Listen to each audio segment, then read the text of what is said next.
Hello everyone at SciPy 2020 and everyone else who might be interested in watching this presentation in the future. My name is Sanchez Reyes. I am a postdoctoral researcher at the University of California, Merced. I am working at the School of Natural Sciences with Professor Emily Jane McTavish. And I am actually an evolutionary biologist, but during my PhD, I started learning how to code, and I became very interested in all that. So I've been upping my game since then.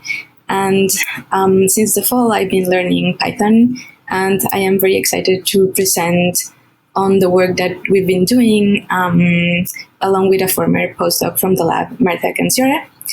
In this talk, I'm going to present Physcraper, which is a Python tool to continually update evolutionary estimates using data from molecular databases and the Open Tree of Life. And I am going to explain all that later. I just want to point out now that the slides for this presentation are going to be available at this address. And hopefully it will be made available with the description or where the talk is going to be available online. Otherwise, take a second to copy this and maybe follow the slides while you are watching this presentation, because it is a sort of interactive one, and you have some links that you can follow. For example, here you can go to the actual code that is generating all the slides from this presentation, and you can follow these links to go to my GitHub account, to my Twitter, and to my website in here. So let's start. So we have a problem, which is sort of a good problem to have. We live in the big data era, which means that huge amounts of data are being generated and released every day. And even though this data is available through online databases that are usually on the cloud and accessible from everywhere around the world, researchers that have been working for years, sometimes for decades, in analyzing these types of data are having trouble keeping up with the amount of information that is being made available continuously on a daily basis. So what can we do? How can we stay up to date with the massive and diverse amount of new information that is available online, while taking advantage of all the knowledge that has been generated by previous researchers and previous generations? As evolutionary biologists, we are particularly interested in analyzing the scientific information available in order to understand how all living and extinct organisms are related to one another. But as you can imagine, this is in itself a matter of big data, large-scale analysis performance. To give you a sense of the scale of the question that we are trying to answer here are some estimates of the number of living species that we have in our planet today, which range between 3 million and 100 million. And it has been estimated that this represents only 0.1% of the number of species that have existed throughout the history of our planet, which means that we are trying to understand the relationships of somewhere between 3 billion and 100 billion species. So how are we gonna answer this question? Well, this is where databases come very handy into the picture. Since 2012, the Open Tree of Life project have been compiling published information about the evolutionary relationships between living and now extinct organisms. It has now data from more than 1,200 analyses, which cover around 90,000 species. This might seem like a lot, and it has been a lot of work, but it still represents a tiny amount compared to the millions of species that we would like to have information for. The figure to the right is a phylogenetic tree. It is basically a graphical representation of the evolutionary relationships among organisms, and each line represents a lineage. We have bacteria here, we have plants, we have fungi, and we have animals. And for the purposes of this talk, I would like you to see it as a color-coded pie chart, where the gray shaded areas represent where we still have no information about the evolutionary relationships of these organisms. So as you can see, we still have a lot of holes on our knowledge of the evolutionary relationships of organisms. Fortunately, there are many more published studies from where we can get information about the evolutionary relationships of organisms, and we can use to fill those holes. In this survey from the year 2012, authors found out that between 400 and 500 of phylogenies were published every year between 2000 and 2012. If we extrapolate that to the year 2020, we think that there are about 10,000 phylogenies published out there. Unfortunately, on the other side, this same study found out that not all of these publications archived their results in a reusable data format. In fact, very few of them did. In another study where the authors went a little bit further and emailed the authors from the studies that had not shared their information, found out that half of these authors answered back positively and actually shared their results, which is a pretty good number. But it leaves us with the question, how much information are we actually losing because of the lack of sharing of results in a reusable data format? So if we cannot really have access to the results in a file format that is actually reusable, either from the supplementary data of the journals or from another data repository, we cannot really use the figures in a PDF or JPEG or PNG format, and asking the authors it's not always successful. Our last resource in order to recover the results from published studies is reanalyzing the raw data. Luckily, biologists have been very efficient and very good about sharing the raw data underlying phylogenetic analysis. And this data is basically the DNA from organisms. Molecular databases started during the 80s. They started in Europe, in Japan, and in the USA. Eventually, these organizations came together and established the International Nucleotide Sequence Database Collaboration in order to be able to share and compare their data. The DNA Data Bank of Japan summarized the joint amount of information that these three databases have together. And as you can see, the number of single nucleotides are in the order of the trillions, 7,000 billions, and the number of sequences are around the billions.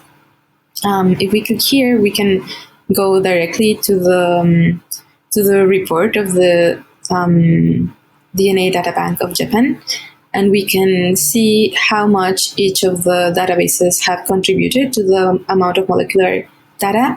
And GenBank and the European database have contributed around the same amount.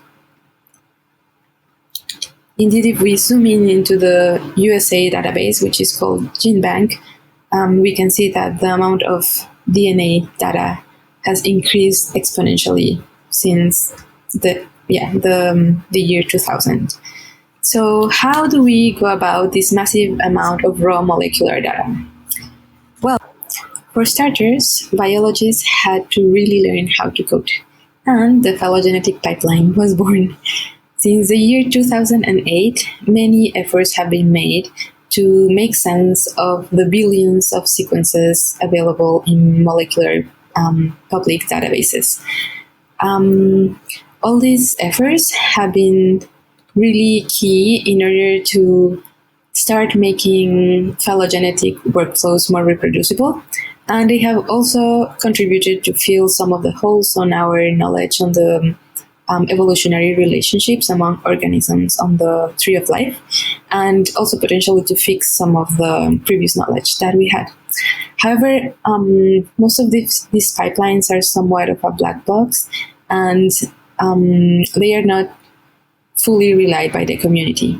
And also, most of these pipelines are not able to incorporate automatic curation, and it is perceived by the community that manual curation always makes for better phylogenies.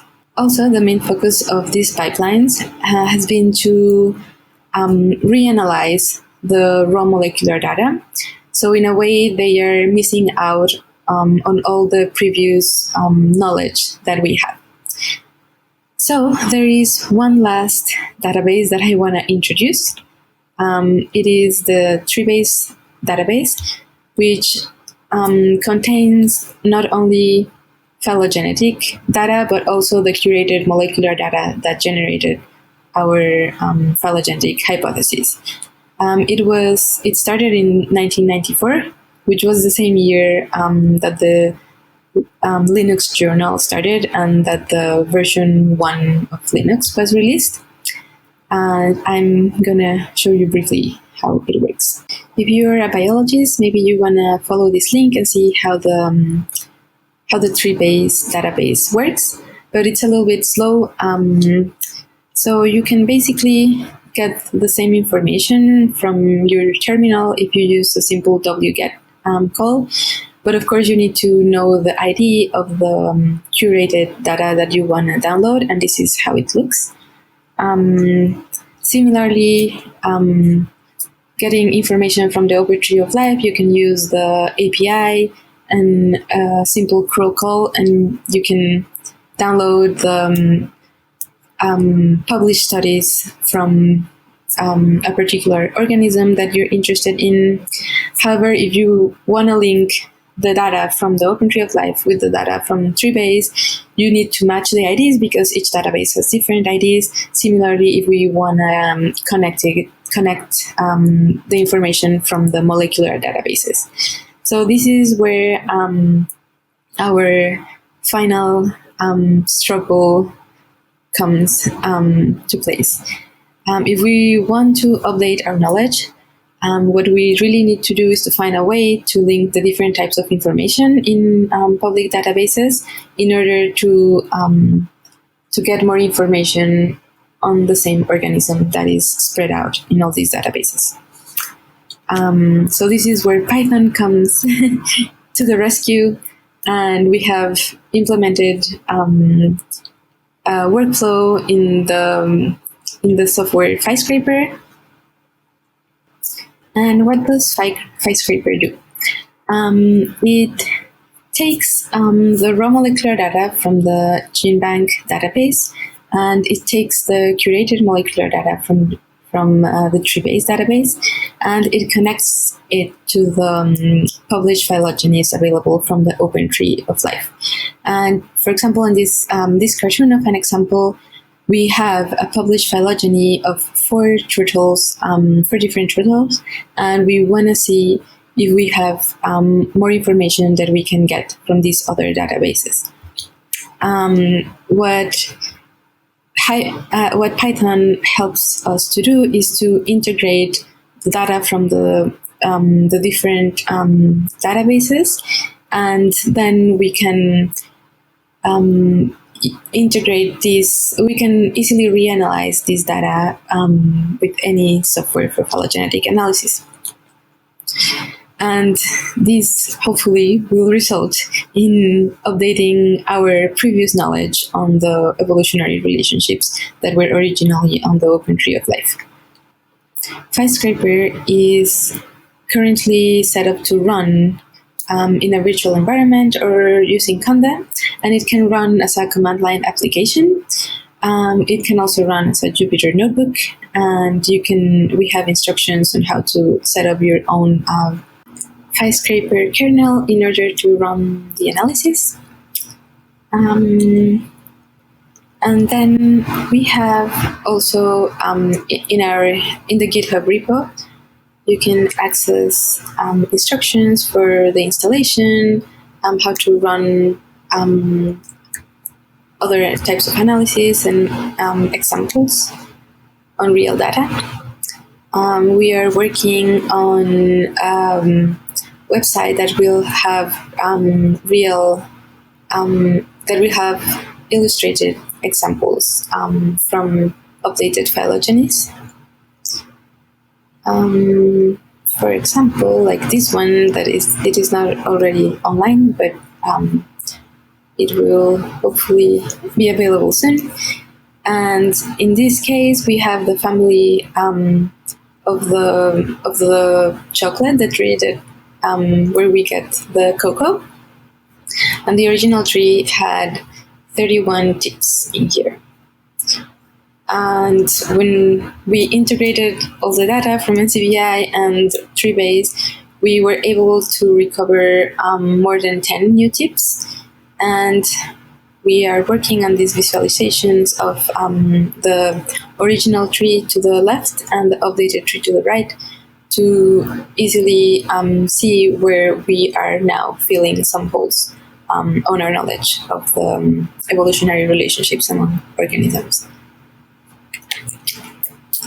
And finally, I want to talk about the vocabulary that allows us to connect all these databases.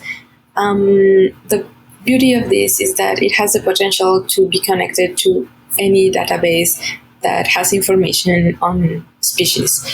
For example, there's a database that saves information on the geographical location of species, so we can actually connect all this information to that at some point. And this is all that we have today for you. If you have any questions, feel free to contact us either on my email or to Emily Jane McTavish.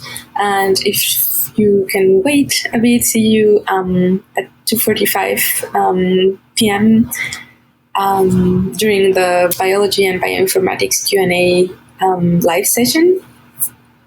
And if you have some coding abilities, feel free to post an issue on GitHub. And thank you very much for listening.